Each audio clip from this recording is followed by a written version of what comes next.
6절의 말씀입니다. 신약성경 171면 요한복음 14장 6절의 말씀입니다.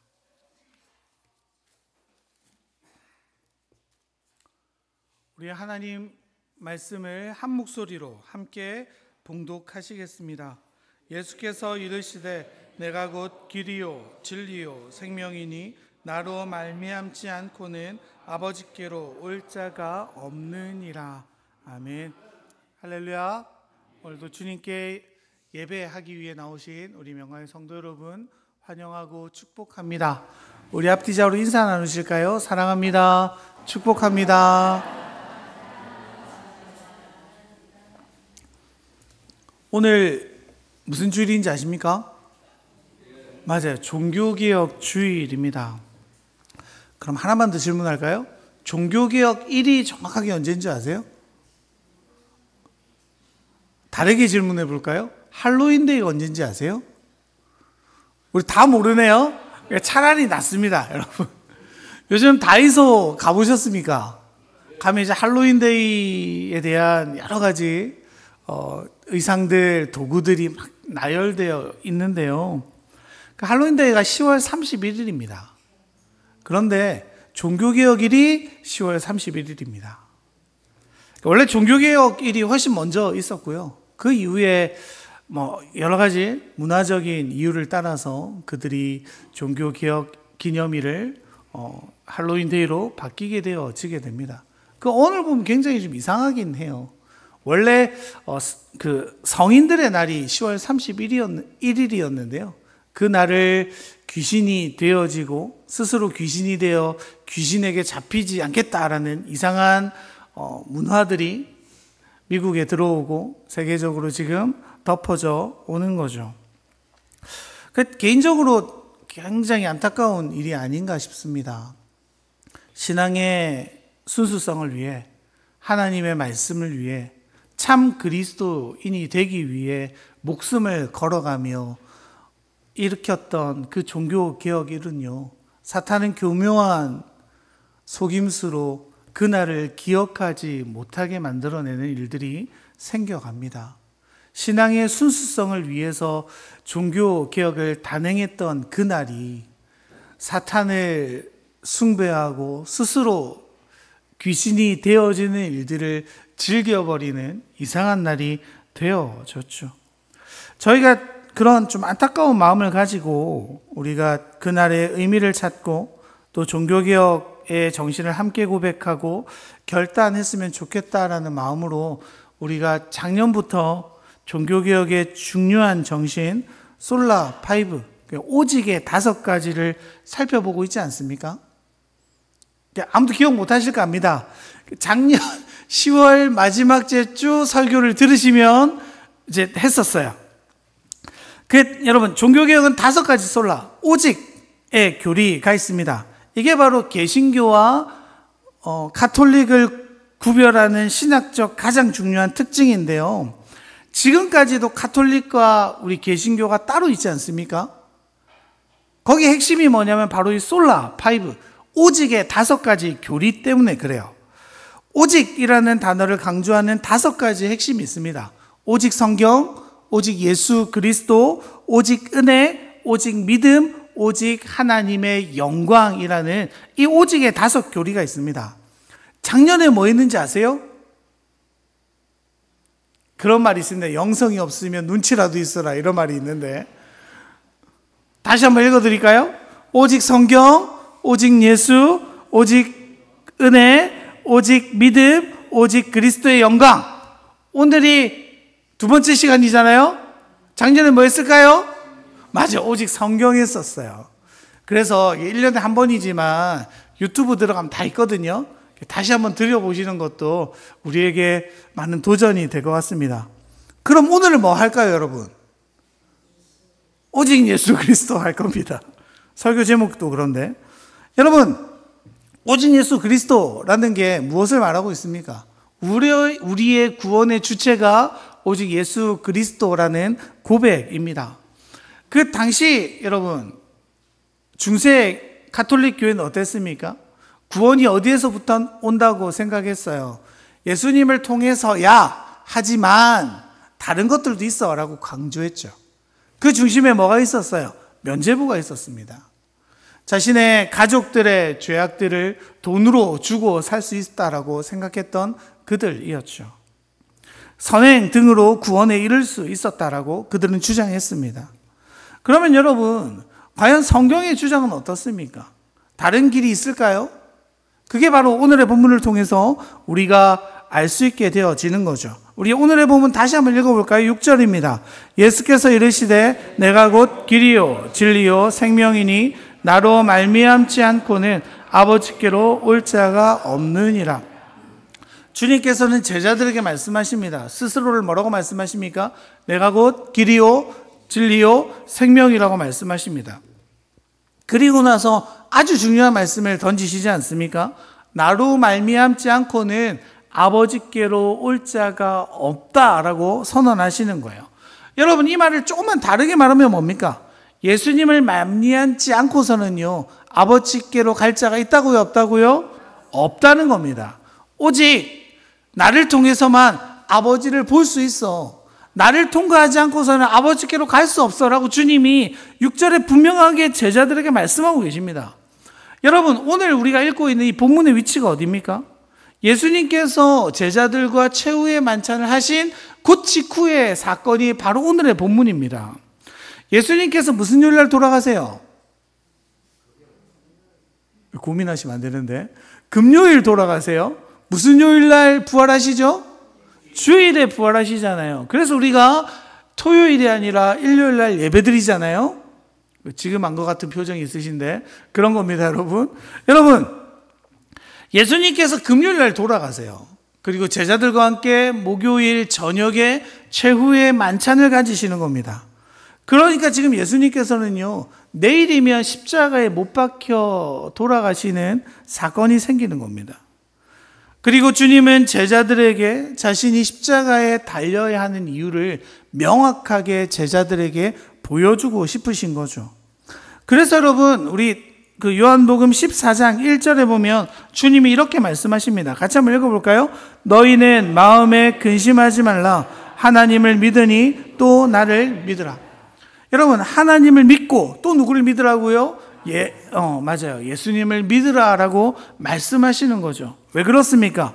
주님께서 지시는 십자가를 믿는 자만이 구원에 이를 수 있기 때문이죠. 주님을 믿지 않고는요, 아버지께로 갈 수 없는 겁니다. 주님이 지시는 십자가의 의미를 고백하지 않고서는 구원에 이를 자가 아무도 없기 때문입니다. 주님은 제자들과의 마지막 시간, 이제 제자들에게 너무너무 중요한 시간 아니겠습니까? 믿음이 흔들릴 겁니다. 두려움이 가득할 겁니다. 자신이 이 땅에 왕으로 임재할 거라고 굳게 믿었던 그분께서 그 수치스러운 십자가를 지셔야 하는 그 상황 가운데 주님은 제자들에게 뭐라고 말하는 거예요? 근심하지 마라. 이 일이 예정되어 있었음을, 이 일이 있지 않고서는 이 온 세상의 사람들이 구원에 이를 수 없다라고 주님은 말씀하고 계시는 거죠. 여러분, 그래서 7절, 요한복음 14장 7절 뭐라고 말씀하십니까? 너희가 나를 알았더라면 내 아버지도 알았으리로다. 이제부터는 너희가 그를 알았고 또 보았느니라. 주님께서 그러니까요, 계속해서 이 본문을 통해서 말씀하시는 거야. 나를 통해서만 하나님께 갈 수 있어. 나를 보면 하나님을 보는 거야. 내가 이제껏 너희에게 보여줬던 기적 같은 일들, 그 수많은 말씀들, 그 내가 걸어왔던 그 모든 길이 사실은 누구의 길이라고 말하는 거예요? 하나님의 길이라고 말하는 겁니다. 나를 거치고 나를 따라와. 그것이 너희들이 하나님과의 만남을 가져지는 유일한 길이야 라고 주님 계속해서 말씀하시는 거예요. 그렇게 말씀하고 계신데 빌립이 엉뚱한 소리를 합니다. 우리 요한복음 14장 8절 같이 한번 읽어볼까요? 빌립이 이르되 주여 아버지를 우리에게 보여주옵소서. 그리하면 족하겠나요? 여러분, 예수님이 7절에 방금 말씀하셨잖아요. 바로 앞절에서 뭐라고 말씀하셨어요? 나를 알았으면 아버지도 알았을 거야. 내가 걸어가는 길이 그 아버지를 향한 길이야 라고 명확히 말씀하셨는데 빌립은 뭐라고 말하는 거예요? 아버지를 좀 보여주세요. 하나님 보여주세요. 지금 그 하나님이 어디에 계십니까? 자신들의 눈앞에 있는 거예요. 사람의 형체를 입고 오신 그 하나님을 자기 눈앞에서 3년간 동고동락했던 그들인데, 나를 믿으면, 나를 알면, 나를 보면 아버지를 믿고 아버지를 알고 아버지를 보게 되는 거야 라고 말씀하시는 그 순간에 빌립이 뭐라고 말합니까? 아버지를 좀 보여주세요. 여러분, 이 질문이 너무 당혹스럽지 않습니까? 예수님이 하시는 맥락을 이해하지 못해서일 수도 있습니다. 말귀를 못 알아들어서 그런 경우들도 있죠. 이게 제일 답답한 거 아닙니까? 말하면서. 그런데 여러분, 그런 게 아니에요. 지금 빌립은요, 또 제자들은요, 예수님이 누구신지 제대로 바라보지 못하고 있었기 때문입니다. 빌립이 어떤 사람입니까? 12제자 중에 한 사람이에요. 갈릴리 처음 주님이 공생애를 시작하시는 그 순간부터 주님을 따랐던 사람입니다. 수많은 기적을 보고 말씀을 들었습니다. 주님이 오병이어 기적을 행하실 때, 가서 떡을 먹이라 했을 때 주님, 어디서 이 많은 사람들 떡을 사다 먹입니까? 라고 질문했던 게 바로 빌립이에요. 그는 의심했고 하나님의 기적을 경험했습니다. 그가 하나님의 놀라운 역사의 현장 가운데 날마다 있었어요. 3년간 주님과 먹고 자고 생활했죠. 하나님의 말씀을 날마다 들었습니다. 그런데도 어때요? 주님께서 하시는 이 말씀과 그 십자가의 길을 전혀 이해하지 못하고 깨닫지 못하고 주님이 누구신지 알아보지 못하고 있는 빌립의 현실이죠. 왜 그렇습니까, 여러분? 왜 그랬을까요? 그건요, 그들이 가진 믿음의 습관 때문입니다. 당시 이스라엘 유대인들은 어떻게 구원에 이른다고 생각했습니까? 할례를 받음으로, 율법을 지킴으로 그 일들이 가능하다라고 믿었어요. 그래서 이스라엘은요, 모세오경을 바탕으로 613개의 계명을 만들었습니다. 해야 할 일 248가지, 하지 말아야 할 일 365가지를 철저하게 지켰어요. 이 중에 단 한 가지라도 어기면 모든 것을 어겼다라고 스스로 고백할 만큼 그들은 이 율법에 철저했습니다. 여기에 뭐가 나오냐면요, 어떻게 예배드리는가, 어떻게 먹을까, 어떻게 걸을까, 어떻게 생활할까, 어떻게 씻을까, 어떻게 잘까, 어떻게 만날까, 생활의 요소들이요, 이 613가지에 다 담겨 있는 거예요. 어떤 음식은 먹으면 되고 어떤 음식은 먹으면 안 되고, 이 행동은 해도 되고 이 행동은 하면 안 되고, 여기에 매여 사는 삶이었죠. 여러분, 그들이 왜 그토록 이 율법을 처절하게 지켜갔습니까? 이 율법을 지켜감으로 깨어진 하나님과의 관계가 회복된다고 믿었죠. 하나님 나라가 이 율법을 지킴으로 이루어진다고 믿었습니다. 그리고 그 율법이 나에게 영생을 가져다 줄 거야, 구원을 가져다 줄 거야 라고 믿었던 거죠. 죄된 자가 하나님을 만날 수 없기 때문에 그들은 이 율법을 통해 하나님을 만나기를 원했고, 하나님 나라가 이루어지기를 원했고, 자신들이 영생에 이르기를 간절히 원했습니다. 여러분, 이스라엘 백성의 깊은 갈망이 여기에 있는 거죠. 그들은 하나님께 선택받았다는 그 자부심으로 살아온 자들 아닙니까? 하나님께서 자신들을 다시 선택해 주실 거야, 하나님 나라가 이 땅에 와서 이 나라가 다시금 부흥케 될 거야 라는 소망으로 그들은 살아왔습니다. 그래서 그들은 치열하게 율법을 외우고 지켜냈죠. 하지만 어떻습니까? 율법에 집중하면 집중할수록요, 몰두하면 몰두할수록 더욱 큰 갈망과 죄책감만 자기들에게 가져올 수밖에 없죠. 율법을 다 지킬 수 있는 사람이 있습니까? 없어요. 성경에 나오는 모든 율법들을 지켜 행하는 건요, 불가능한 일입니다. 그래서 주님은 우리에게 이 율법이 아니라 참 율법이신 예수 그리스도가 이 땅에 오심으로 그 일들이 가능해라고 말해 주시기 위해 우리에게 율법을 주신 거잖아요. 그래서 예수님께서요, 지금 정답을 알려주시는 거예요. 하나님 나라의 도래가 어떻게 이루어지는 줄 알아? 믿음이 어떻게 생기는 줄 알아? 영생을 어떻게 얻는 줄 알아? 나를 보면 돼, 나를 따르면 돼, 나를 믿으면 돼 라고 말씀하시는데 그들은 깨닫지 못합니다. 아니, 어쩌면요, 그들은 부정하고 싶은 걸지도 모릅니다. 왜냐하면 그 일은 너무 단순하기 때문이죠. 그들이 해왔던 삶의 여정과 고통, 또 수고들이 동반되지 않기 때문에 오히려 그 일은 하찮게 여겨질 수 있다는 겁니다. 그런데 여러분, 구약의 율법은 이미 예수님이 오심을 계속해서 말하고 있죠. 우리 지난주도 읽었지만 창세기 3장 15절 같이 한번 읽어볼까요? 내가 너로 여자와 원수가 되게 하고 내 후손도 여자의 후손과 원수가 되게 하리니 여자의 후손은 내 머리를 상하게 할 것이요 너는 그의 발꿈치를 상하게 할 것이라. 여러분, 이게 뭡니까? 원시복음 최초의 복음 아닙니까?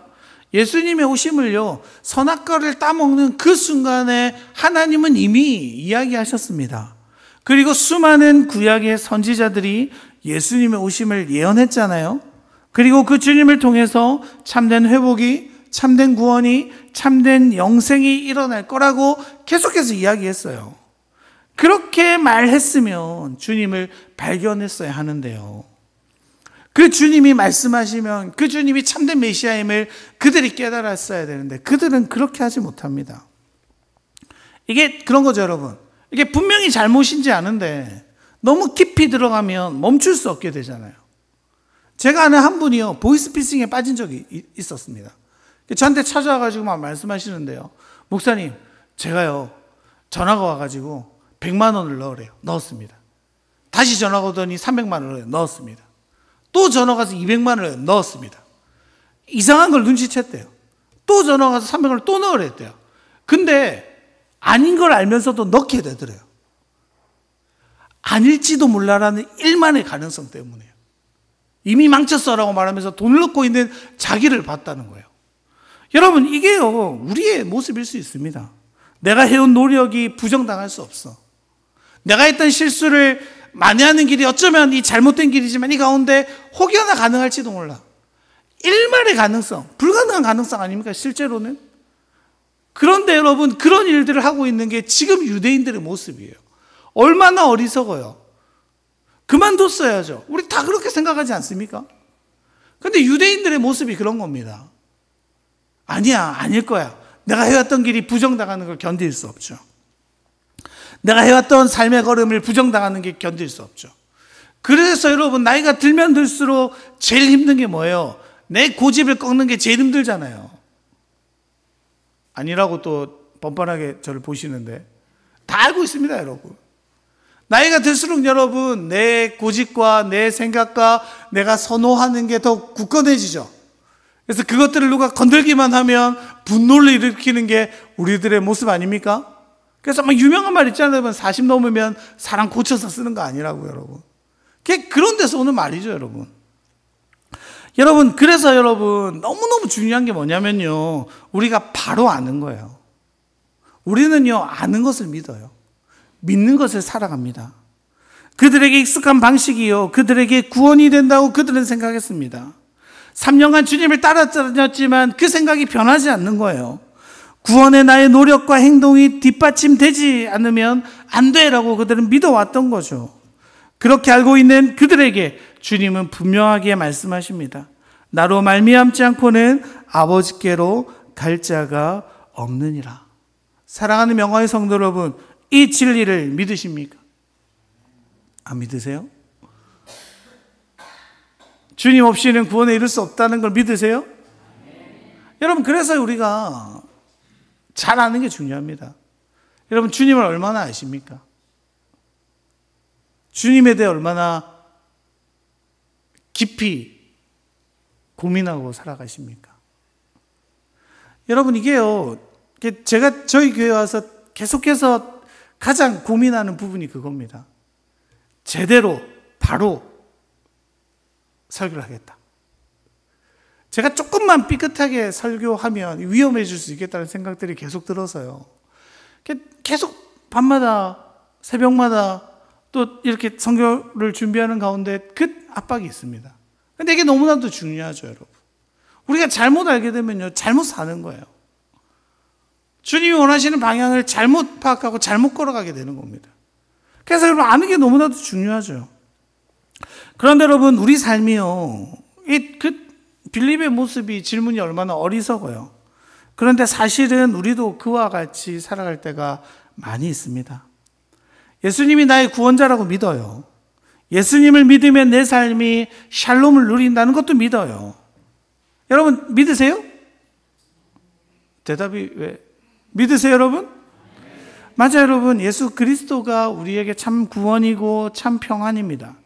그런데 우리가 뭐가 빠졌어요? 오직이 빠지는 거죠. 예수님을 믿으면 행복합니다. 믿으세요?